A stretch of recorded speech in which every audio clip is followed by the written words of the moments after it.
Hey guys, welcome back to my YouTube channel. In today's video I'll be telling you how you can find live news channel on YouTube. So first of all, open up youtube.com or the YouTube app. Next thing you're gonna search is live news, and then you will be able to find a lot of news channels that are live.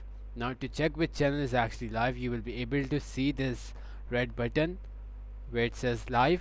That means this channel is currently live. But for other videos that don't have that button, that means it's just a video and it's not currently live.